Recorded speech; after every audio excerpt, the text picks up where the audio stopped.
này chơi new free này vì bằng rồi buồn sang cái mày cầm đúng miệng hàng lấy giật lê ta bộ mong lấy tiếp ra này rim trà rằng rung răng cập nó khoa mỹ đơn rôm dạo nó lấy kít cây lần chào cái nhịp lần chào hình cả con cỡ lại tumbler mà lúng ta lại rung cuốn tạc mang lại ngạn lần lúng nuôi rằng bình luận bằng thế giới bằng tin tức trong nước ngoài nước lại này lại đang lệ bộ mò po lại úp tôi lư ở lần chào Trung Quốc do con Trung Quốc lại nhung nuôi lù lệ cười lệ nào nhú cỡ lại tạc như lù mà như bụi bật cự chặt lại úp nên lại mày mau biết cỡ lại video về bộ lạ làm tên màu rúp cỡ lại dịch lệ karena buồn sang bìm nuôi pol mạ rọ do đã nút ta này lại nút như giáo thầy buổi 4.0 cỡ lại để mạ rọ công ty mạ rọ bằng máy móc mạ rọ lại sim le còn ngàn chặt này cả một lại đi bia summer ra này nhưng bác nút na cái nhủ tiếp buổi hôm cả hàng nước chặt ngầu còn nhưng bác đã bố cỡ lại rung nuôi buồn sang lên trong nhìn nào hàng lấy công vẫn lên trong lấy rung răng nữa lại chặt mà có nhiều bộ mang đến vật cái lần chặt Việt Nam bộ một lại nó mất cái rõ cái rung răng cái là mang lại rõ buồn sang nó nên tôi nút đơm hàng nút ta này lại nhiều phà ra hàng nút đơm hàng này nút ra đây là hạt tiếp mang lấy mạ rõ xịm lèn ở đây nút đơm đấy ơi dạ ta đơm đã lâu để bỏ màu sẽ nút này nút đơm đi ta tiếp mang lấy đầm qua luộc nè hạt tiếp hàng bóng với chân ninh hạt tiếp hàng đoạn hiếu chữ này ra chữ đi sao mà nút ta này bạn nút thôn này nuôi đi bia lại được cây học nặng này hạt tiếp hàng lại xịm lẹ đâu ta ta xịm lẹ bỏ màu po lại ốp lại trong cái nằm lên trồng chả nó lại po nó lại sẽ mà bạp đi cợt lại tiếp sang nó giả ráo lại còn ngắn lại bằng họa lại để tàu luôn tả cắt lấy như sụp đổ nên tàu bộ bi bằng khoa tổng thống mấy đôi đồng lại nhận đi cao màu từng biển đó mình này mình cái chứ một lần bạc đôi Trung Quốc rung lên mà nạ buồn sang như vậy u rào chu công ty đâu nhỉ nên mày phần buồn sang khắp yên một bình luận là dịch lệ nên mày phải sẵn lắng lấy video anh ấy Trung Quốc nước đã buồn sang công nhận cái nhập bộ chu lệ prai công ty bố lệ trường luôn nước tôi chọc hè bộ một độ mạng ra này hàng triệu người nằm biết có ta lời như giáo thất nghiệp có rõ do tóc mong khỏi mình đi để do đã tục chia rình chia lu có lần phạt Trung Quốc nó cái chôm nó cái plon đằng mười năm vật của Việt Nam của một vài đàn mà nó nói lại chơi đã chơi đẹp nạt mà Bình Dương Đồng Nai Sài Gòn biết bằng về để bố lạ cực là video đấy mười năm bộ một vài đàn mà lên được mà mình mạng cho công tyนี้ดีbia mình mạng cho công tyนี้thấu nghe sang đây đi nên một điểm đọc xem lắm là video hem biết mình tạm tạm tới lên từng mạng pro làm đây nghe to làm blang tập một lại thì đỡ đáp ý mạng pro càng nghe công tyนี้lên đây nghe công tyนี้nghe sang lời nên bộ một hội tại chúng ta vừa đã cất lại Việt Nam đáng công sản Việt Nam như một đôi cướp lại phiền chặt ngáo lên lum nuôi tràn còn nó kèm bộ kèm tụi chung trong cái năm Việt Nam hàng Trung Quốc một năm nó mày phải làm video một lần màn hình một lần để một đi buôn sang hàng ngàn nhà máy ở Trung Quốc đã phải đóng cửa chỉ trong một đêm để lại hàng triệu công nhân không có việc làm. Những con số này không chỉ là thống kê, chúng là câu chuyện thực tế của hàng triệu người lao động đang phải vật lộn với tình trạng thất nghiệp. Những nhà máy một thời nhộn nhịp, nơi sản xuất hàng hóa cho thế giới, giờ ngừng bị rồi với các dây chuyền sản xuất dừng lại hoàn toàn. Bức tranh này không chỉ diễn ra trong những công ty nhỏ này mà ngay cả các tập đoàn lớn, những tên tuổi đỉnh đám như Temu cũng không thoát khỏi cơn sóng dữ này. Các đơn hàng không còn quảng cáo bị ngừng lại và thậm chí vị trí của các ứng dụng này buồn sang gì trực tuyến đã tụt dốc không phanh. thì những trong neo lên là buồn sang những trong uốn cao này kiếm uốn cao như vậy bạn là uốn như rung ấy không là không thể xuất khẩu tạo nên một cảnh tượng hỗn loạn chưa từng có. Nhưng điều đáng lo ngại nhất chính là sự phẫn nộ đang ngày càng gia tăng trong các khu công nghiệp.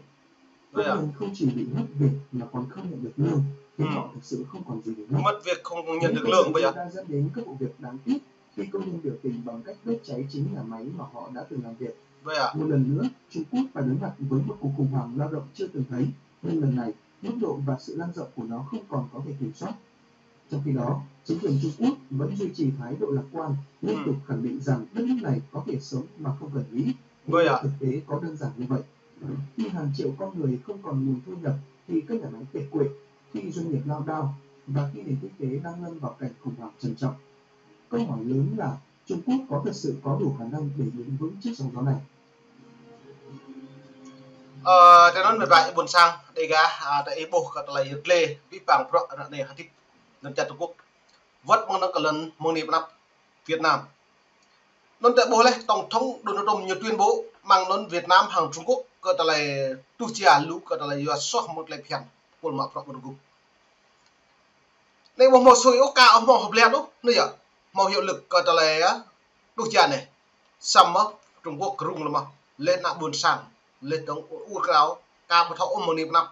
đáng cộng sản này hiếm bạn và nhiều cái ngăn sắm mới cái tập ông tập này lại hiếm bạn nhiều tuyên bộ đủ gương đối nhiều bộ keng mút quy bằng ăn như một lời thịt mới vậy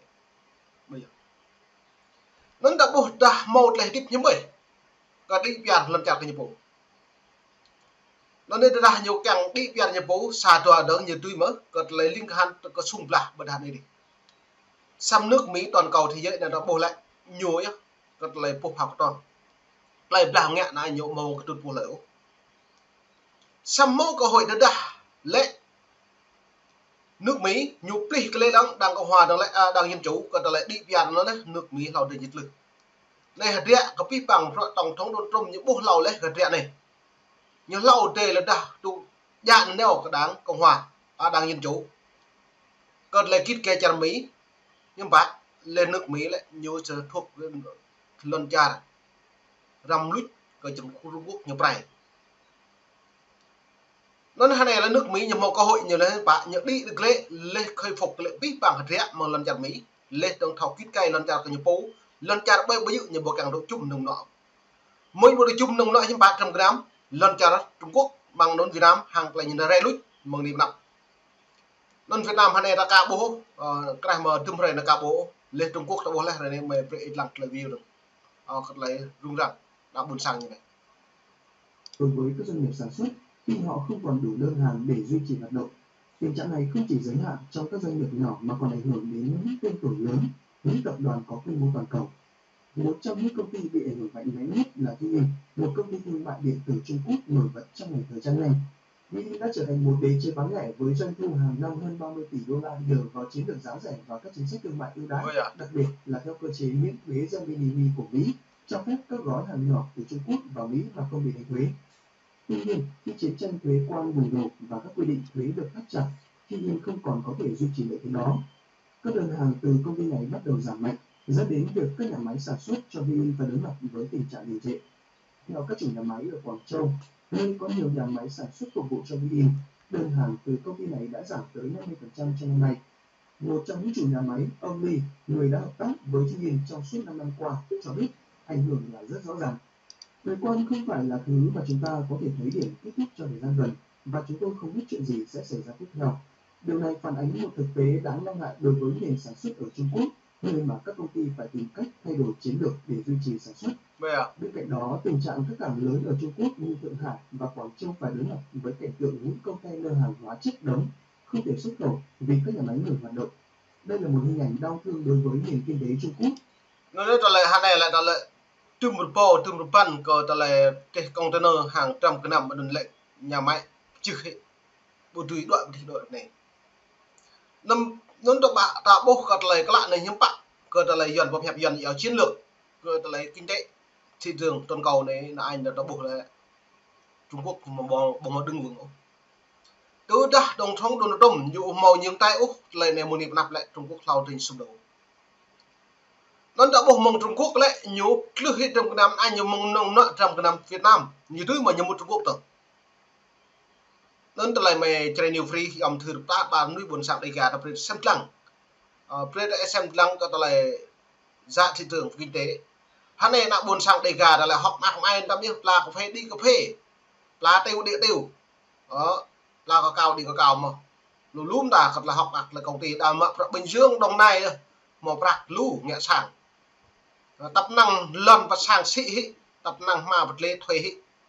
nó rất lời này một niệm nạp ngốt nhé các bạn buồn sang lên một tố po lên ngậm xe nốt นั้นมองในใจนิวฟรีนี่ปีปังเป็นว่าอย่างบุญสังมันจึกเลยเลยมันนิดมองตึงดุงแต่อีโบก็ตัวเลยรุ่งรัง